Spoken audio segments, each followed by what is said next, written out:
like Kelson said, it's kind of a spectrum. Like you have paper on this side and you have custom app on this side. And in the middle, you have Monday.com, and then you have Knack or Bubble, which is a low-code platform. Maybe that's a little closer to the custom side of the spectrum. But basically, it's a spectrum, and the key is finding out where on that spectrum does your business need to be to solve those problems in the most efficient way, based on your needs. So a low-code app is really useful if a couple things are true. Number one, you need to get it up and running fast because you don't have a lot of time. There's a lot of ways that we help bring those costs down. Like we pay for a lot of server space up front, and there's just a bunch of ways we know what's needed, and we get a discount and we get better deals on it. Getting that last 20% of value costs 80% of the budget, if that makes sense. So like you can build, just to simplify it really far down, you can build a feature for $100 and that feature will deliver 80% of the value you need, or you can build a feature for $1,000 and that feature will deliver 100% of the value you would want, right? If you're gonna go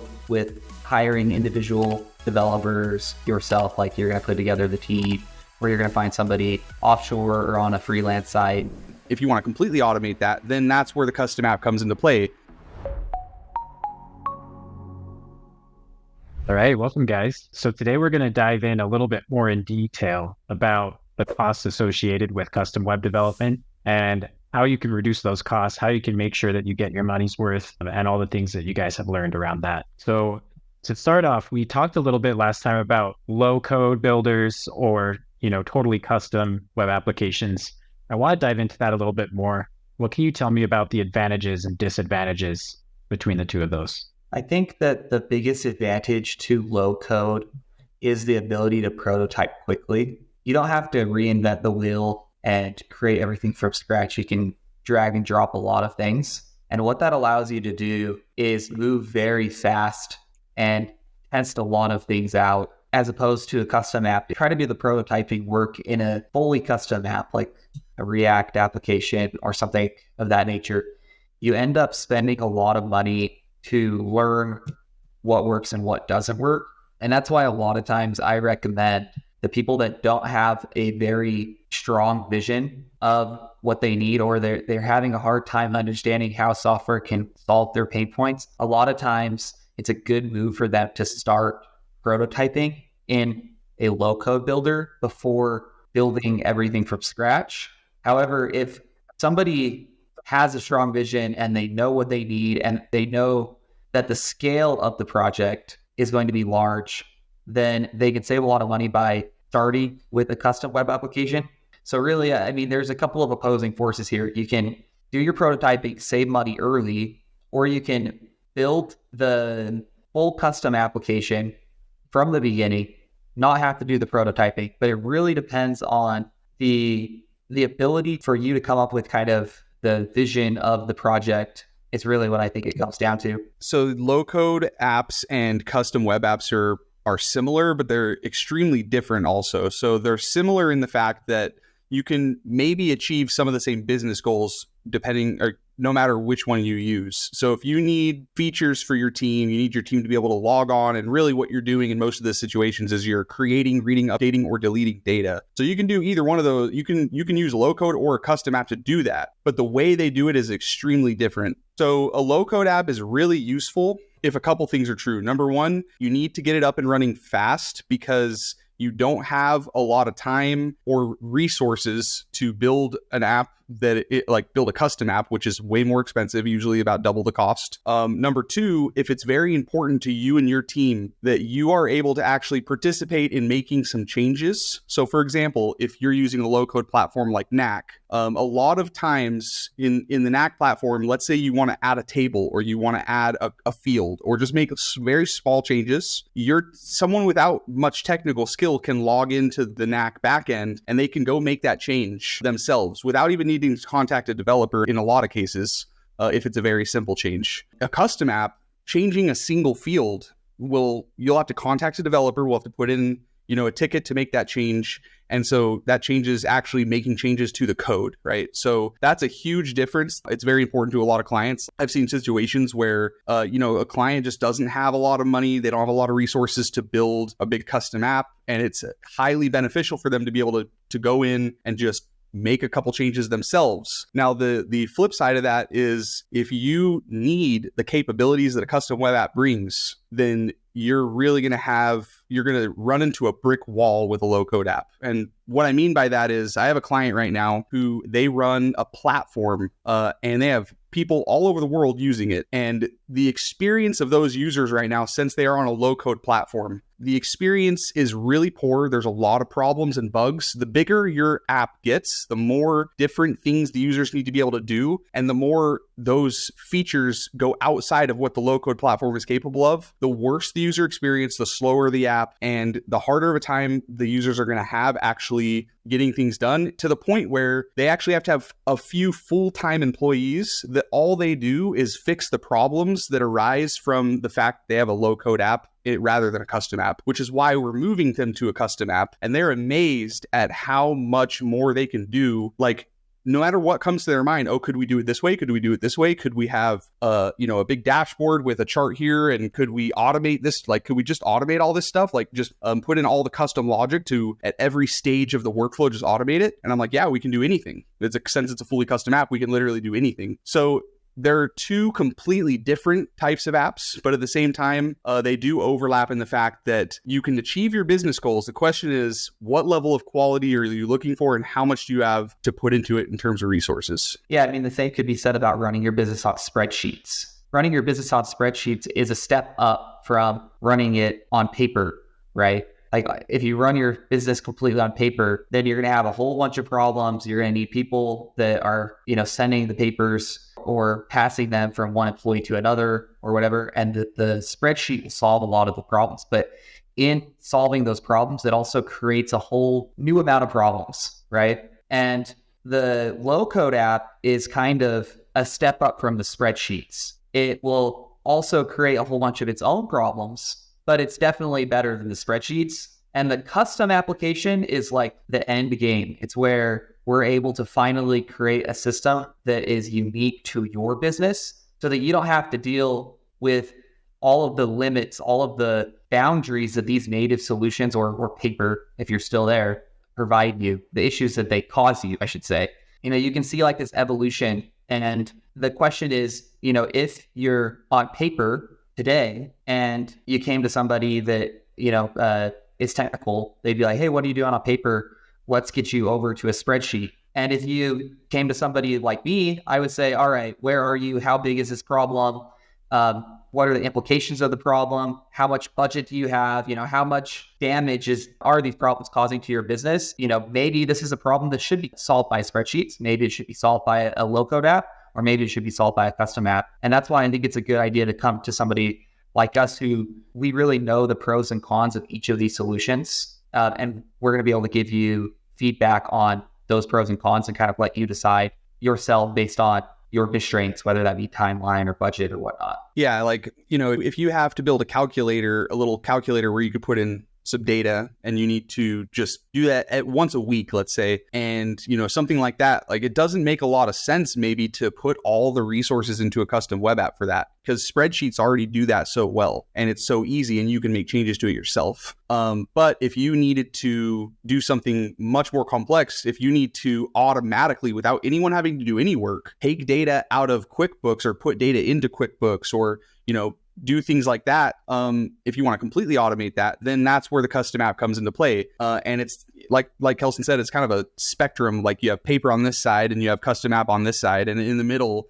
you have Monday.com, and then maybe that's a little further to the paper side of the spectrum, and then you have Knack or Bubble, which is a low code platform. Maybe that's a little closer to the custom side of the spectrum. But basically, it's a spectrum, and the key is finding out where on that spectrum does your business need to be to solve those problems in the most efficient way, based on your needs. So tell me a little bit more about that decision-making process. How do you determine which approach is going to be best for them? Well, it depends on the situation, but basically it comes down to just knowing all the options, right? So, obviously we know what all these options are. Not only do we run our own business, and we've looked into all sorts of tools for that, Jira, like all sorts of things that we use. So we have experience actually building systems but we also, we're a full stack development agency. So we know all of the technology. And since we specialize on web development, we really know like the very cutting edge of web development. Like we know the best tools out there for web development because we don't really spend our time doing mobile apps or other things. So we're very specialized. And then we started actually as a low code development agency. That's how we started. So we have more knowledge than a lot of agencies do with low code because of that. It starts off with just knowing what the options are. And then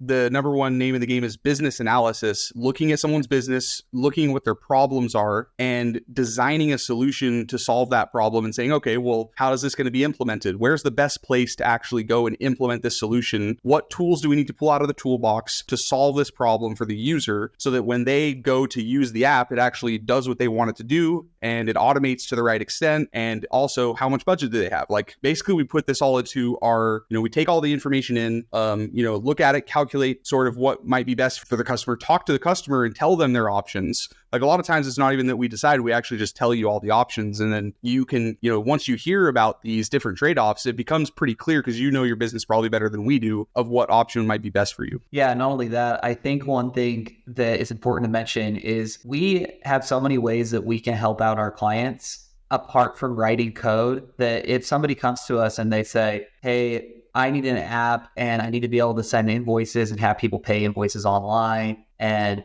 I need to be able to pull a profit and loss statement. I'm not going to suggest that they build a custom web application because there's already a off-the-shelf solution that perfectly fits their needs. It's really a question of how unique is their problem or their business? Can it be solved by off-the-shelf solutions? If so, let's plug them into an off-the-shelf solution. And maybe there's some integration that goes into that. Maybe we need to use QuickBooks and they want it to talk to some other third-party system that they use to run their business. And that's the only connection we need to make. Then we're not going to say, hey, let's build a whole custom web app that can do all these things that QuickBooks already does very well. And then there's also like their budget and how quickly they need it done. So if they come to us with a crazy idea and they say, hey, we need this invoicing system, it's different than any other system in the world, and it's very complicated, the business logic is very complicated, but we don't have hardly any money, then we may say, hey, this might, because of your constraint here with your budget, we might suggest that they do a low code app, knowing the problems that that's going to cause them. Because maybe it's worth the trade-off. Maybe we say, the app's going to be a lot slower. It's not going to look as good either. And you're going to have these problems. Maybe you like one of Calvin's clients where you need a couple of people that go in and fix those. And that might be worth it to you still. And then also how quickly do you need it done? Because custom takes longer. And so if you need it now, immediately, then we might need to put you on something else temporarily, whether that be an off-the-shelf solution with an integration, or maybe that means a low code, until we can get you something that's going to be a little bit more robust. Makes sense. Yeah, those trade-offs. Basically looking at what's the investment and what's the return on that investment that you can expect. Is it going to meet your objectives and your timeline? Yeah, it all boils down to calories in, calories out, doesn't it? No matter how you cut it. Yeah. You wouldn't recommend that somebody create a spreadsheet to, send a note to somebody in their office. You would maybe just leave them a sticky note on their desk.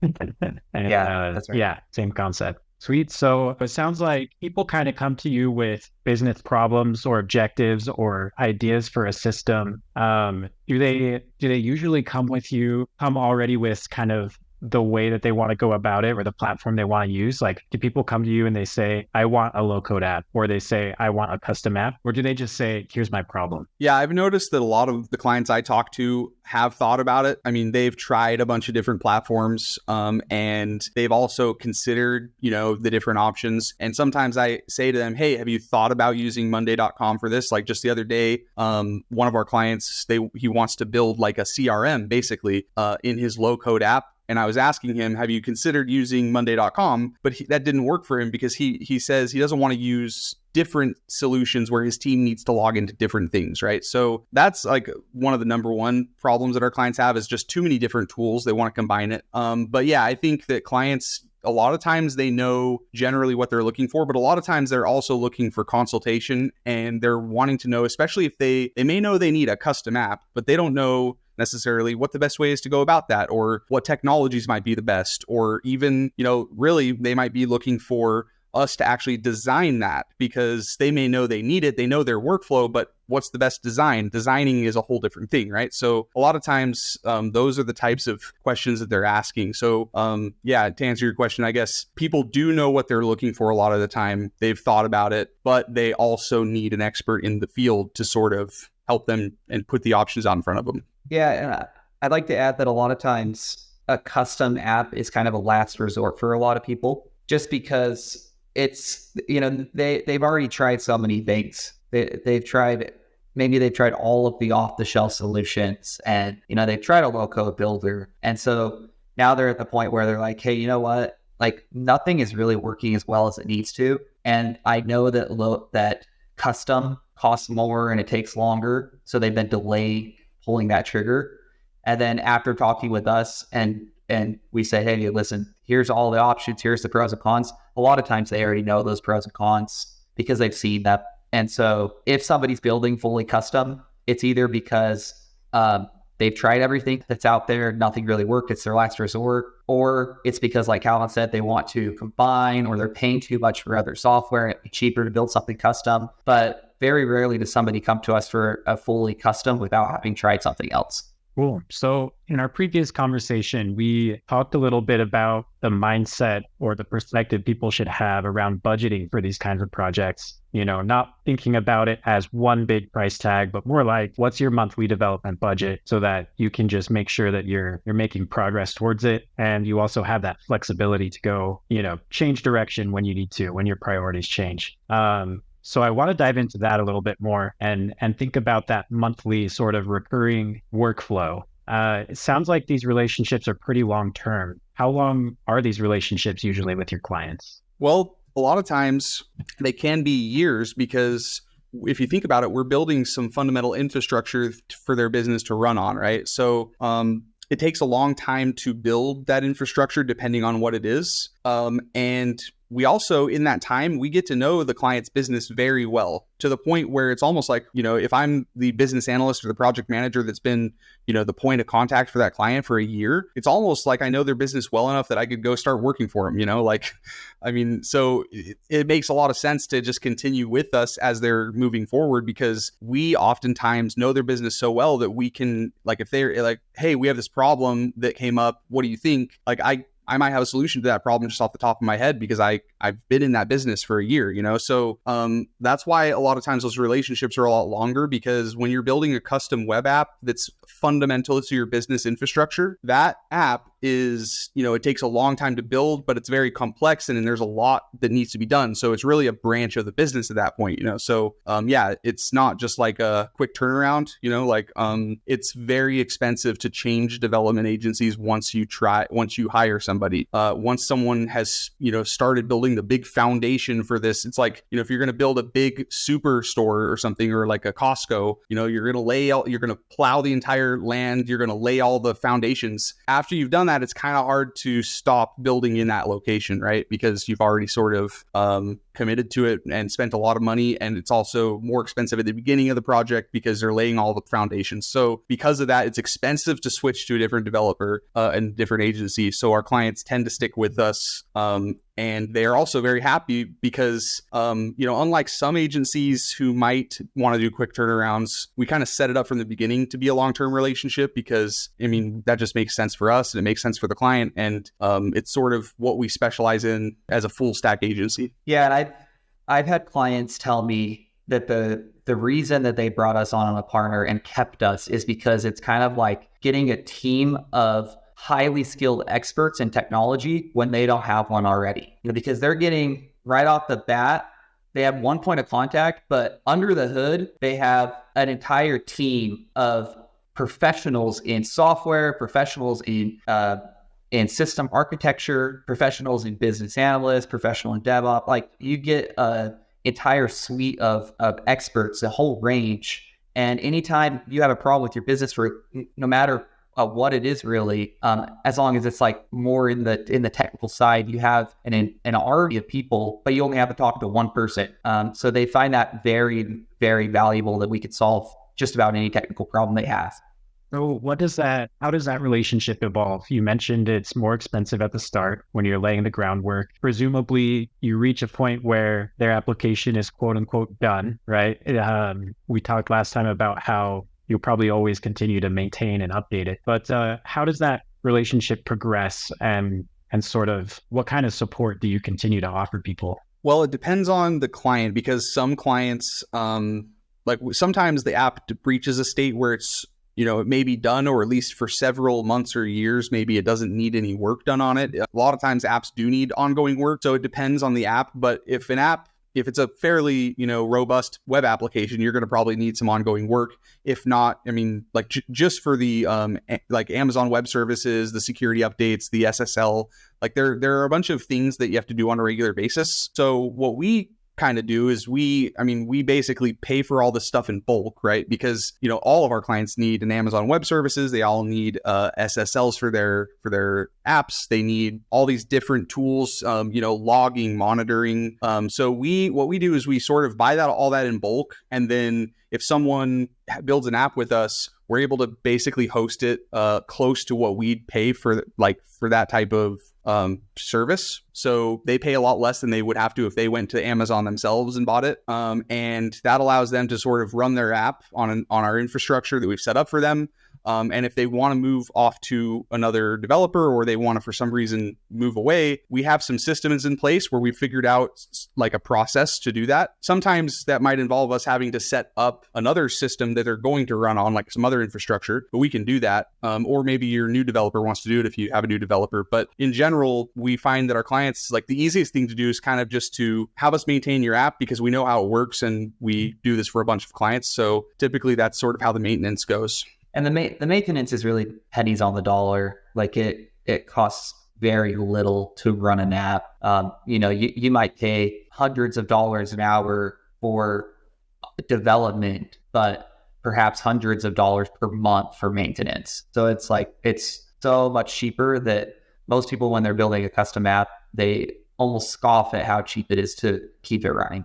So how much do you think, I mean, I guess you kind of answered this, usually like a few $100s a month to just kind of have the app keep existing? I don't want to put like a flat amount, because it depends on what resources does their app require. Are they using an API that's like, there's just a lot of questions here. Do they need to run this on the state-of-the-art machines in the AWS warehouse, like the best graphics card, or can it run on like a really small machine? It changes the cost a lot. But most of the apps that we're building to kind of give you an average, they're in the hundreds of dollars a month to run, usually less than 200. And if they there's a lot of ways that we help bring those costs down. Calvin mentioned one of them was kind of sharing resources amongst our clients, but there's a whole bunch of other ways that we're able to bring those costs down. Like we pay for a lot of server space up front, and there's just a bunch of ways as an agency where we can we know what's needed, and we get it discount, and we get better deals on it, things like that. So let's talk a little bit more about the quality of these and how that relates to somebody's budget. Especially, we were talking about support after your app gets launched and it's deployed. I imagine if you have low quality developers, maintaining an app after it's launched is going to be more expensive because you're going to find more bugs, things like that. What other things, what are the benefits of having a solid team work on your app versus poor quality developers? Yeah, I think there's a few different major benefits. One of them is you have just better functioning code, which is what you mentioned, right? You have code that you could say is cleaner, it's better, well documented. But another thing that a lot of people don't even recognize is the tools that are chosen when you work with people who are really good tend to be tools that are more widely supported. So they're a lot of times they're more popular, they're easier to use, they have a better developer experience, which means that you can switch from one developer to another developer. They can work on the project, right? And they don't have to go through a massive learning curve. We see a lot of times when somebody goes to a budget agency, they like to use tools that may be a little bit older and they're not super up to date with the modern trends in the development world. And so not only do they have the maintenance problems that go along with those and the support and the community, but a lot of those tools, being older, the new modern tools have fixed a lot of the problems that those caused. So there's all these workarounds that they have to build in that the new frameworks and technologies have built into that. So you're essentially rebuilding things in those older softwares that these new things have out the gate. So you can just imagine how much time you save by using a modern tool versus older solutions, just in that regard alone. And we go on and on about this, but maybe Colin has some ideas here.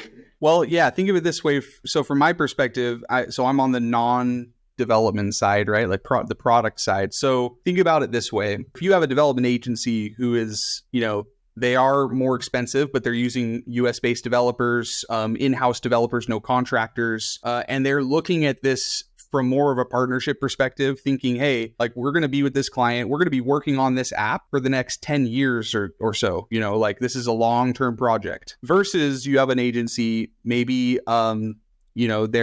they're offshore or near shore.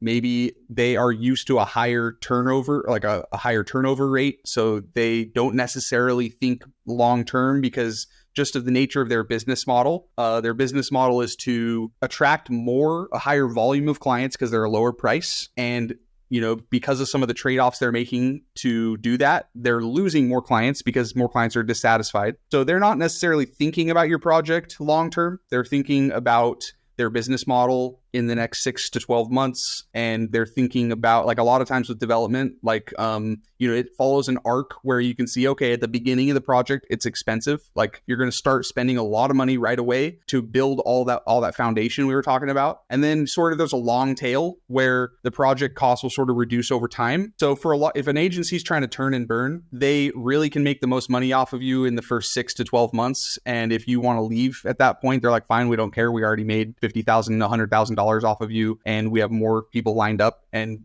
so they're not really incentivized to think long term. So what does that do? Well, what that does is when the developer, the engineer is trying to make the decisions about how to build, not even just what technologies, but the technology is extremely important too. But like, how are we going to design this code base and this feature? Are we going to design, are we going to put in an extra couple hours now to save 10 times that amount of time in the future? So like if we're building something, we're designing a system that we know we're going to be responsible for in the next 10 years and we're going to be working on in the next 10 years, we're going to build things into that system to make sure that it's built really, really well up front. Because what's going to happen if we don't do that is 2 or 3 years down the line, we're going to run into a lot of problems that could have been caused by basically building it the wrong way in the first place. It's a little difficult to explain what I'm talking about when I say build it right or wrong in the first place, but think about it this way. This is a good analogy. So if you're building a skyscraper, imagine if, you're laying the foundation for that skyscraper and you're in the phase of the project where you're building the skeleton of the skyscraper and you're building the foundational, like the part where you dig really deep down, you lay all the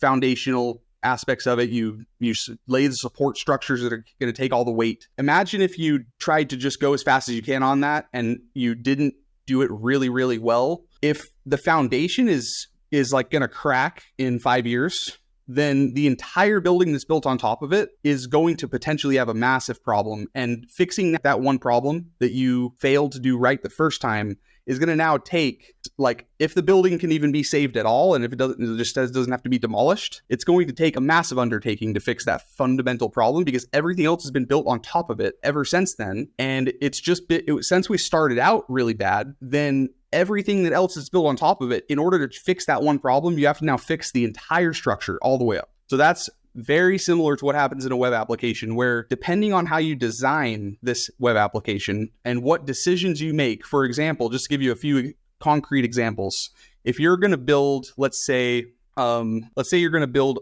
your forms, and you know that in this type of application, your forms are going to need a lot of validation, right? So one thing that I will do with my apps is I will make sure that I discuss with the client and ask them, okay, how much validation do you want on your forms in the long term? Is it going to be important to you to basically really lock these forms down and for example, have it so that if someone tries to submit a form without filling out the required fields, that they see every single field that they missed? Or does it not matter very much? Because if it does matter, we need to build the form that way from the beginning, right? So to build it the right way takes a little bit longer. You have to install an extra library so that you have like additional validation on top of the default validation, but it takes a little bit longer. But then in the future, if the client wanted that, we'd have to rebuild every form in the whole app to achieve that, right?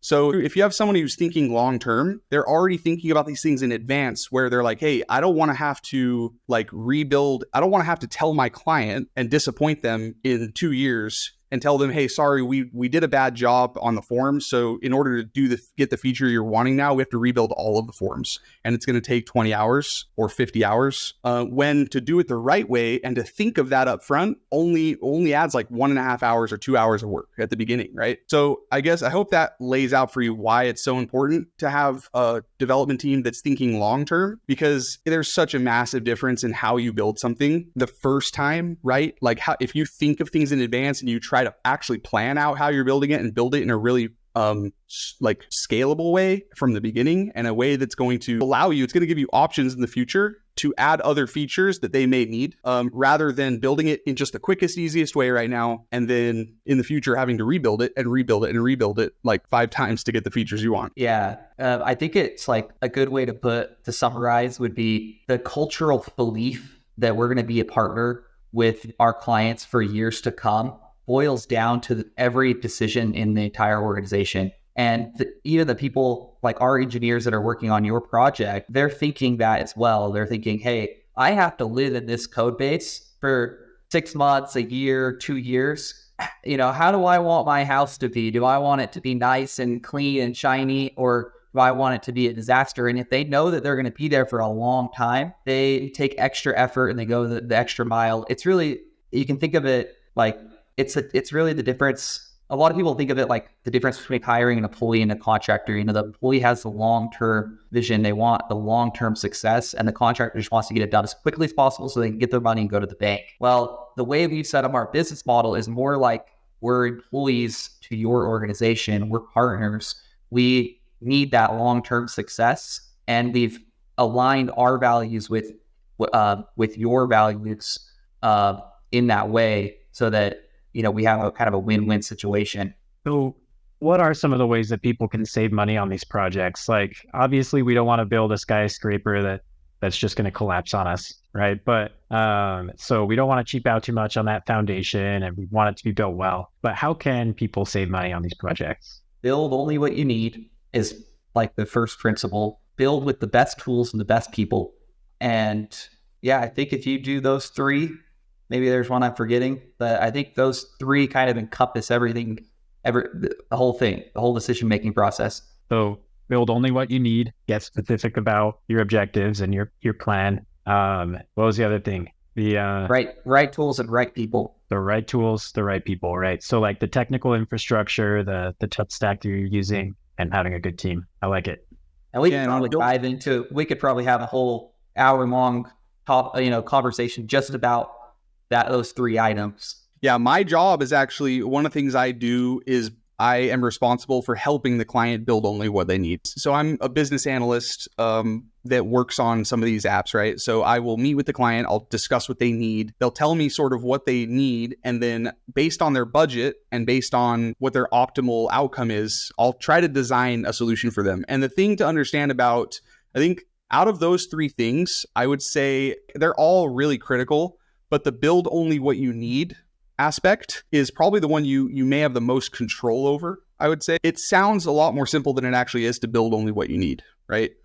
So you can build one feature in 10 or 20 different ways, and it'll do the same types of things, but there's so many different variations, and some of them are higher quality and deliver more value, and some of them deliver a little less value, but they're a lot faster to build, right? So in a lot of the apps we use every day, like, Facebook, you go on Facebook, you start using it. It's really, no one really knows how much thought and how much planning and design has gone into every single element on the entire app. Every button placement, every field placement, every animation that happens when you click into something or hover over something, every single thing on that app has been thought about by hundreds of people for dozens of years, basically. So when you're building a web app, the challenge that a lot of people have is they want that result, right? They want the Facebook result, and they can get it. It's 100% achievable. It's just that sometimes getting that last 20% of value costs 80% of the budget, if that makes sense. So like you can build, just to simplify it really far down, you can build a feature for $100 and that feature will deliver 80% of the value you need, or you can build a feature for $1,000 and that feature will deliver 100% of the value you would want, right? So you've spent an extra $900 to get the last 20%. So that plays itself out over and over again through the design process of these apps, where basically like you have an idea of how it could work, right? And it's like a minefield in terms of like how long things take to build. Like some things seem really hard, but they're really easy. Other things seem really easy, but they're actually really hard. And so like basically what happens is you that's why you really need a business analyst, because if you tell a developer to build something, they're going to build it the way you told them to build it. If the way you told them to build it is the hardest way to build it, they're still probably going to do that, or they're going to meet those requirements, but they're going to cut corners in other ways to get it done faster, right? So basically you got to choose you got to design your features, yes, to achieve your business goals first and foremost, but also like, could we get rid of this button, or could we get rid of this little aspect of the feature and save half the amount of time? Like those questions are often asked where it's like, okay, we could build it this way or this way.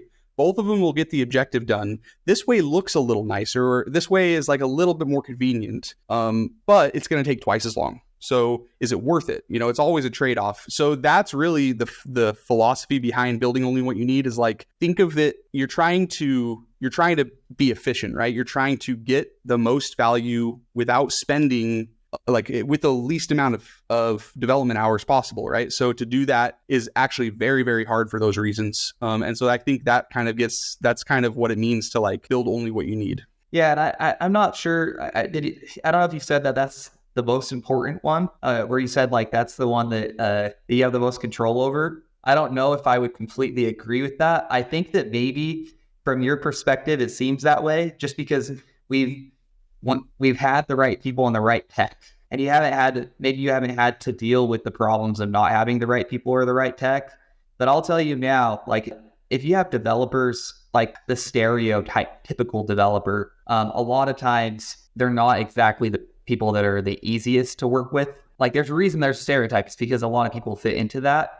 And so it's really important to have a team then, I say good people, right? What does that even mean, good people? It's essentially people that are easy to work with, people who are well educated, people who are experts in their field, people have good soft skills, and they're well rounded. Without those type of people, the whole entire process is a nightmare. It's like any organization you've ever worked in where you have people that are very difficult to work with, but those people are building your entire infrastructure for your business. And then to touch on the tools part of things, like the technologies, if you're building with outdated technologies, you're going to run in, it's like the same problem that people have with the low code builders, where it's like roadblock after roadblock. There's a huge learning curve. Maybe you're on like Angular JS and there's no mobile responsive, there's no community support. There's like, you'll find yourself in a nightmare, even if everything else is perfect. Maybe you have the right team. Well, I guess you wouldn't have the right team if they pick that as the technology. I don't know, but you got to have kind of those three in place. Otherwise, you'll be living in a nightmare. You really will be. Yeah. And I guess what I mean by it's the thing you have the most control over is at the beginning of your project, you got to choose the right team, and that team has to choose the right technology. And then for the rest of the entire project, you have to build only what you need, basically, right? So you are going to constantly have to make that decision over and over again. And hopefully you have a team that actually can help you with that. I mean, you shouldn't be expected as the business person to be designing, to have to design every feature and do all the calculation and do all the mental work yourself of like, okay, how long does this take versus this? And, what are the trade-offs? Because that's kind of the job of the business analyst, actually. So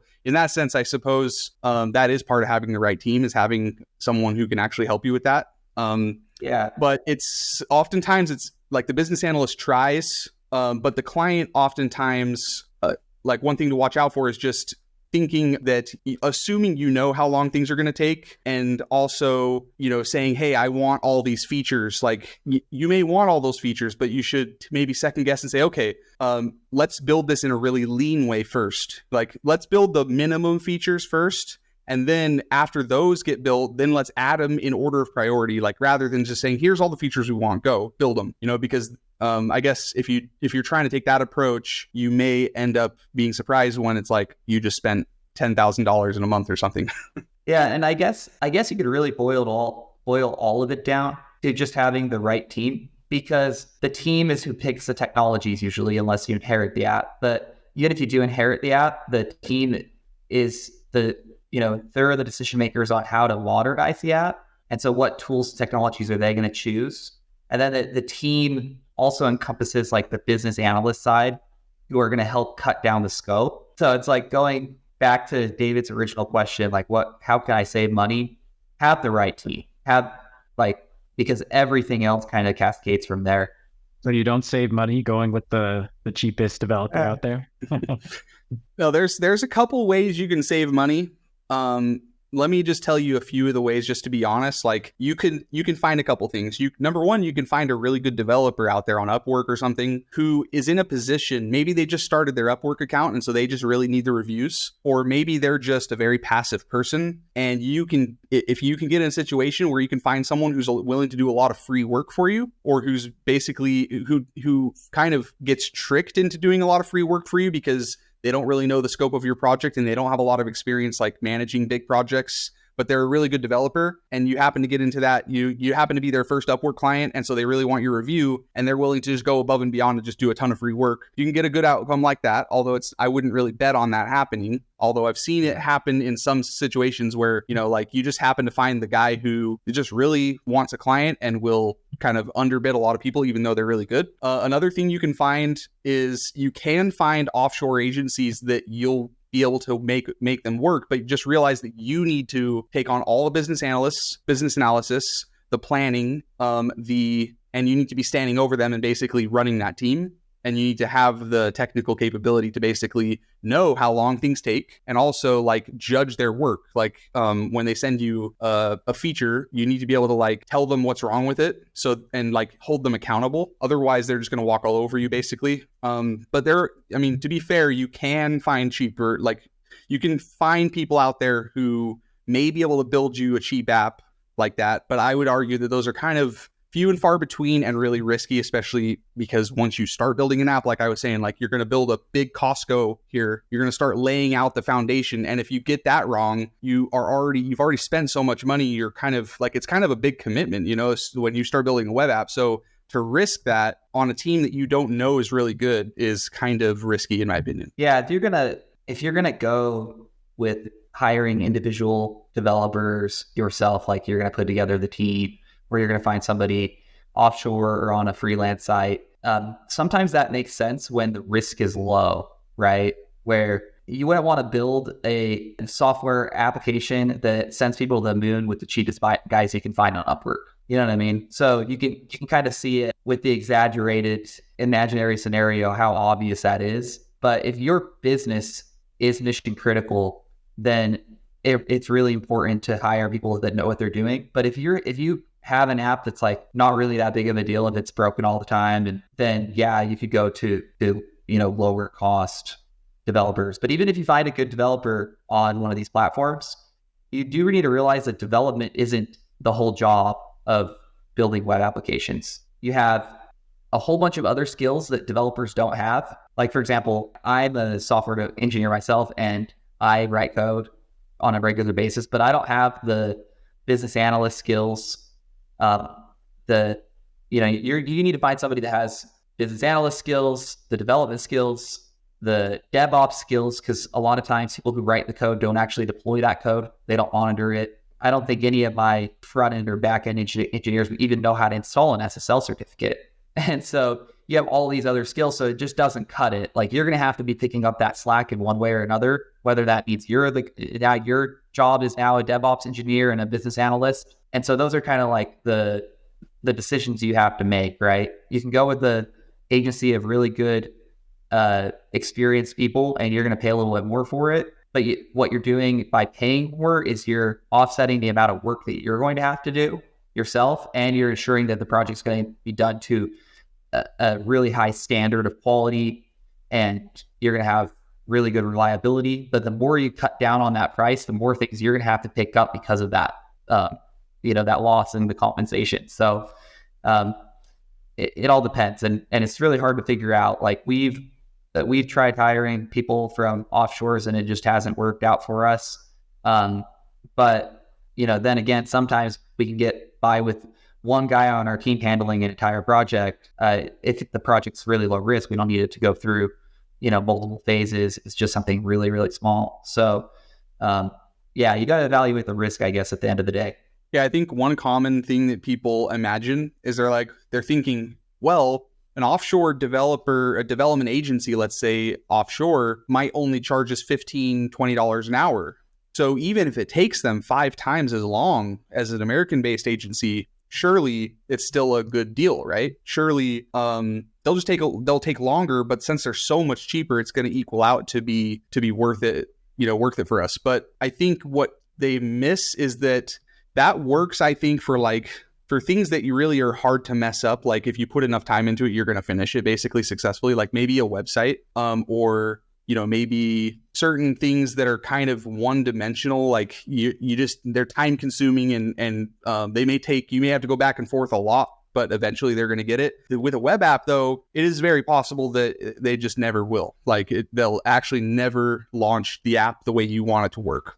And maybe you can speak more to that, Kelson, why that happens. But as I've seen it, sometimes no matter how much you go back and forth on a complex web app, if they don't know what they're doing, if they don't have that high level of skill, they'll just have endless problems and they'll never be able to get it to work. Yeah, and those problems stem from there's a lot of different culprits. It could be the technology that they decided to use when they built it. It could be just the capacity, the skill of the individuals, right? They can't comprehend it. And I'm not saying that it's not possible to find people who are really talented, but there's a lot of challenges that a lot of people don't even consider. For example, if English is not their first language and they're not at a really high fluency level, how hard is it going to be to communicate the project requirements? We got guys that, they've been speaking English for their entire life. They don't speak any other languages and they still misinterpret stuff all the time. Now, how hard would it be for you if let's play a game. You have to write a novel, but somebody's going to give you the project requirements in a different language. How close are you going to be able to get your novel to their vision?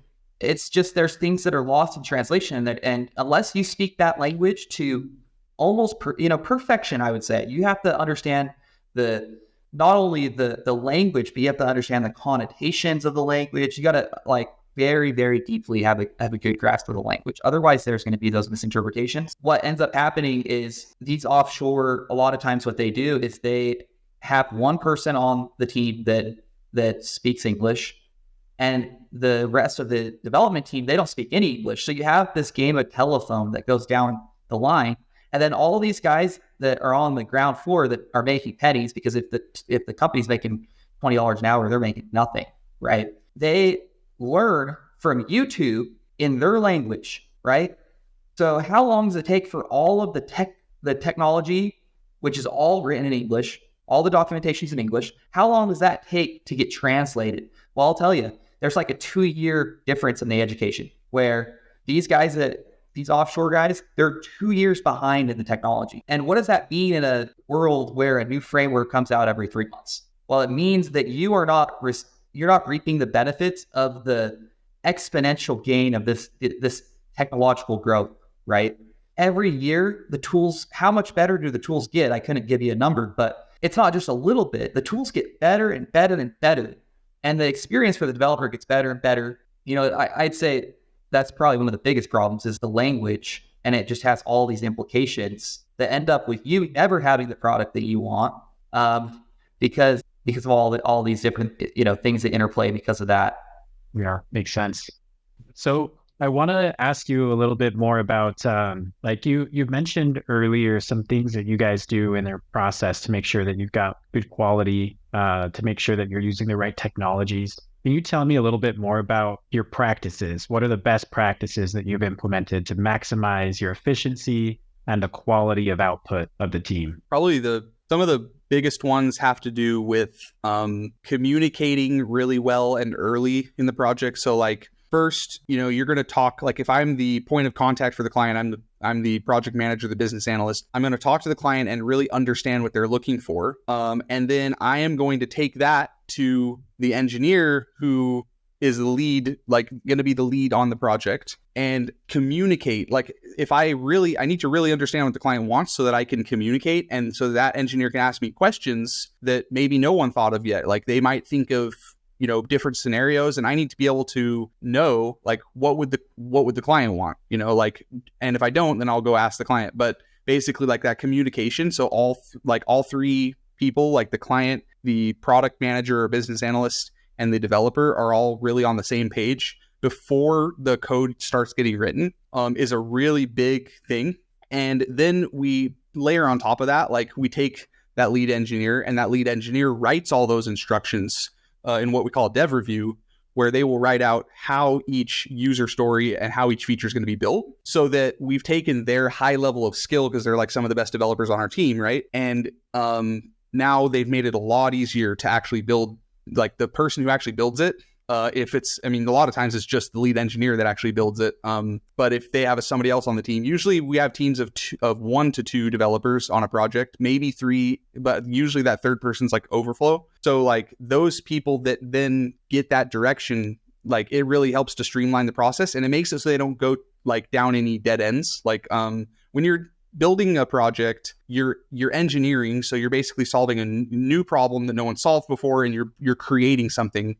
And sometimes if it's not planned kind of from the beginning in terms of like the approach that you're going to take, you can go and chase a theory you have, and it leads to a dead end, and that's a bunch of wasted time. So instead, we have our lead engineers sort of outline sort of the overall strategy of how it's going to be built. And then we have the other engineers that build it actually execute that strategy. So it's a really good system because, we kind of have the best of both worlds. We don't have to have like the lead engineers doing everything. But at the same time, all the high level architecture is kind of handled. So the project starts off on the right foot, basically. So that's one of the aspects, is sort of our planning process that takes it through. And that's one of the most important parts, I'd say, for putting out quality. Yeah. And I mean, touching a little bit on the technical side, the tools that are used will have a big play in the quality. Like, for example, if you use vanilla JavaScript, and I'm going to try to talk in lingo so that anybody can really understand. When you're writing code, you write in what's called an IDE. It's basically like a fancy text editor. And it's a lot like writing in like a Word document. Imagine writing in a Word document that didn't have the red squiggly under the words that you misspelled. Like imagine a world where you don't have that. That's like writing in vanilla JavaScript. TypeScript is like having the little squigglies underneath, which it's JavaScript with type safety is what it is. And so imagine you had to write a novel, but you didn't have a nice text editor. You had to write in like Notepad. You couldn't do any bold. You like the quality difference. Well, what's going to happen? You have more grammatical errors. You're going to have obviously more spelling errors. It's going to be harder to navigate, so it's going to take you longer to find what chapter you're going to be editing. All of these same problems come true, but I'd say to an even greater extent with the code when you're using a technology like JavaScript rather than TypeScript. So I hope that kind of illustrates, how much of a difference the technological decision makes in the final product. Yeah. That actually is a really great example, because we all rely on those types of tools, just kind of keeping us on the rails when we're writing things going quickly. Yeah. So what about beyond that point, or, what sort of best practices do you have in place to make sure that you're staying on the same page with your clients? What kind of best practices do you have in place for deploying the app to the client, delivering the solutions? So one of the things that turns out to be really important when you build a complex web application is something I like to call feature release management. And that is basically controlling how features get released to the end user in such a way that you can choose when that happens. You can choose who gets to see it. You can roll it out slowly to a certain percentage of the users if you want to, or you can turn it all on at once. And we have several ways of doing that. But basically, to sum it up, you can put your features behind a flag. And if that flag is on, then people can see it. If it's off, then no one can see it. And that sounds really simple, but it's actually really complicated, especially when you start considering how different features have dependencies. So if one is off, another has to be also off, or vice versa. And that planning process needs to start early. So the person who is designing the product, also, it's not just a developer decision, because the person designing that product needs to decide, well, what does make sense? Like, where do we draw the line between one feature and the other? So we need to figure out, okay, well, this is a separate feature. We could turn this off separately, but this can't be turned off with that. So you basically design that in such a way that you're able to actually handle the deployment of the app, because otherwise there's basically no way to avoid the situation where you push everything live and it's all broken. There's tons of problems and all the users just can't use the app, right? And that's unacceptable if you have an app. Like, imagine if you tried to log into Gmail and Gmail just didn't work, and that happened every 2 or 3 weeks or every 2 or 3 months. Like, you just probably would stop using Gmail, right? So like, we try to take the similar approach of like, well, if we're building a web application, we need to have it under control so that we release it in a way that is extremely predictable, where, okay, we're going to put it into staging, we're going to test it in staging, then we're going to release it to production, but everything's still behind a flag. And then we're going to slowly turn those flags on, and we're going to see it. Maybe we have some beta users who are going to try it for a couple months, right? And then we're going to fix the bugs they report. Then we can push to the next stage. So like, the more complex the app and the more critical and the more users there are, the more complex that system gets. But I would say that's a pretty, we've spent a lot of time, actually, basically the last 5 years, figuring out how that pipeline needs to work in order to actually produce apps and deploy them in a way that we can do it without taking months and months and months to make a single release. But at the same time, where we're not just breaking the entire app every 2 weeks when we do a deployment. Yeah, another thing that not a lot of people think about, especially us, is there's a lot of developers and agencies that are running without software version control. So like, I know you guys might find it hard to believe, but I've seen several instances, and even my dad, I think, has worked for an organization that did not employ any version control software like Git at all. So essentially, version control systems like Git allow multiple developers to be working on a code base simultaneously. You can think of it like Google Docs, where you can kind of have multiple people in there going and making changes, as opposed to, I send David a document, he edits it, he sends it back to me. Now we have 2 different versions of the document. I have one version, he has a different one. It also allows us to have transparency on who made what change. It allows us to roll back to previous changes if we need to very quickly. We keep that, our version control goes all the way back to the very beginning. So we could roll the project back to any point in the entire development process. It also allows us to separate into different branches so that we can do, run experiments. We can have different people doing 2 separate features, and we can, bring them back together. But yeah, it's like one of the biggest things that we employ that, maybe, if you're shopping around for somebody to do work for, you should ask them what version control software they use, because without it, it's going to be a dumpster fire. It really will be. Yeah. Going back to, what are the risks, like you were talking about earlier? If it's important enough to have a custom app, then it's probably important enough to make sure you're building it correctly, that you've got people with those kinds of skill sets and experience.